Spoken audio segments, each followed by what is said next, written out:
A story about an unknown soldier and his family. Let's start. It's about a brother and his little sister who lived on a farm with their mother. This farm was surrounded by beautiful countryside of dark forests and lakes that shone like crystal in the morning sun. And the two children loved going off into the dark forests to play or skating on the lakes in winter when they were frozen solid with ice. On the farm was a cherry orchard where the children loved to play. In spring, the brother would climb up into the trees and pass the cherries down to his sister. But even when the blossoms had fallen and the cherries had long gone, he would still climb up into the trees and keep watch down the lane. "Can you see him yet?" his little sister would ask eagerly from down at the bottom of the tree. And every day he shook his head, and the two of them would trudge back to the farm with their heads bowed, but trying to hope that tomorrow might be different, that tomorrow might be the day that they saw the distant figure of their father returning to them down the lane. Because, even though she'd been told stories about him, the little girl had never actually met her father. He was a soldier, and he'd gone off to fight just before she was born, because far away from the forests and meadows that she knew, a war had been raging. It had gone on for a long, long time and had involved all the countries of the world. Her mother told the children that it had been started by an angry, hateful, bitter man called Adolf Hitler. In the years before the war began, this man Hitler and his followers used to march past their farm in noisy processions. They all wore a brown uniform and on their arms had a red armband with a white circle in the middle. At the center of the circle was a twisted black cross with crooked arms. It was a strange, ugly shape, but as time went on, more and more people had begun to wear it. Hitler had told all the people of the country that whatever problems they had, not enough money or enough food or a nice enough house, were all the fault of other people, people who were different. But he would solve this problem. He would get rid of these different people and lead the country to glory.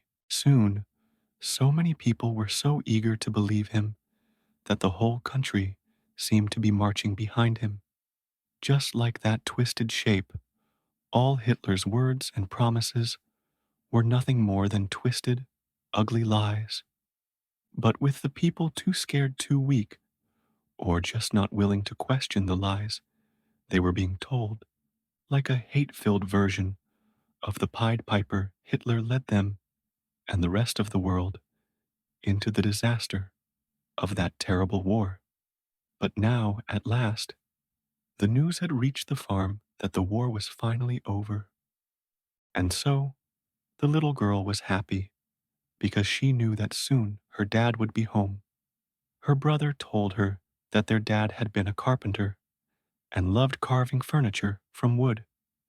She didn't to want to think that he had really liked Hitler and certainly hadn't wanted to go off and fight for him. But Hitler had attracted a big crowd of bullies who scared a lot of people. And when people are scared, they can do terrible things. But Hitler and his bullies were gone now, and so everything would be all right again, she told herself as she stood watching from the orchard. And finally, the day came that she had longed for. There in the distance, she spotted a lone figure, and he was wearing a soldier's uniform. Her heart leapt, but as he came further down the lane, she saw that he was not alone. There were more soldiers behind him, and further still behind them, she heard the distant rumble of tanks. Above her, she heard the drone of engines, and looking up, she saw the sky full of planes. As the soldiers came closer, she saw that they were wearing a different uniform. On it was a red flag with a golden hammer and sickle, and they spoke a strange language that she did not recognize.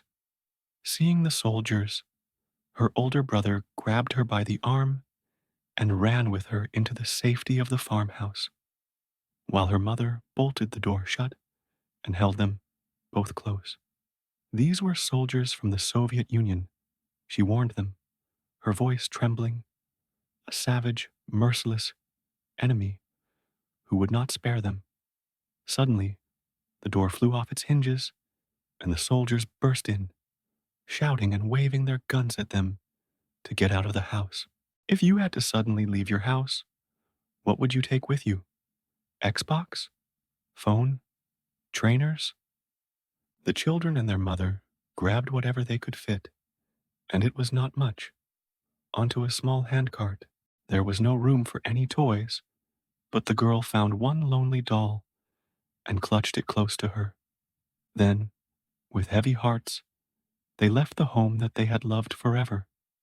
As they began to push their cart down the lane, one of the Soviet soldiers suddenly called out to them to stop. Terrified, they turned around fearing for their lives. But to their surprise, the young Soviet soldier threw his rifle to the ground and climbed up into one of the cherry trees. Quickly, he began picking the fruit. Then, dropping from the tree, he walked over and, with a smile, gave the girl and her brother each a bag of fat, juicy, ripe cherries. They waved goodbye to him and, with their mother pushing the cart, they set off with heavy hearts. Along the way, they were joined by people from the village who had all been driven out of their homes.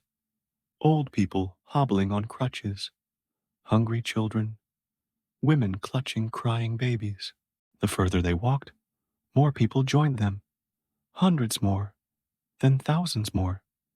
A sad, long, ragged procession of people all driven out of the place they had called home, the place of dark forests and shining lakes. None of them would ever see that homeland again. In the years to come, even its very name would be rubbed off the map and forgotten as it became home to someone else. So, this long, sad procession of ragged people stumbled westwards with their heads bowed, hoping to escape the tanks, planes, and Soviet soldiers who were always not far behind, and never daring to stop, because if they did, they would be caught. Being hunted by enemy soldiers wasn't their only worry. They were always hungry, and the best their mother could do to feed them was to steal potatoes from fields of abandoned farms. As they joined the millions of hungry, frightened people fleeing their homes, their mother reassured them that once they crossed into the West, they would be safe. But then came terrible news. Soviet tanks had come from the south and cut off the escape route to the west. The only escape route now was to the north, over the sea. Some people managed to get on board ships, but that was dangerous because there were enemy submarines lurking in the waters that sank them with torpedoes. So that left only one option: to cross the sea on the parts that were still frozen. This was still dangerous because as they crossed the ice, they were bombed by enemy planes, but eventually they reached the capital city of Berlin, or what was left of it, because now it lay, all in ruins, all its buildings reduced to charred, jagged wreckage jutting up like broken old teeth. Cold and hungry, the girl and her brother huddled together to keep warm amidst the rubble, and all their mother could give them to fill the gnawing hunger in their bellies was some cold, gray soup made from the body of a dead horse and served in an old tin can that she had found lying among the shattered bricks. Picking their way through the ruins, they did eventually reach safety, and when she grew up, the girl found a new home in England where she became my mother. But the land of forests and lakes that she and her brother once called her home is long gone now. You won't find it on a map anymore. And, like the land they once called home, my mother and her brother have now also passed into memory. Subscribe and hit the bell for awesome stories.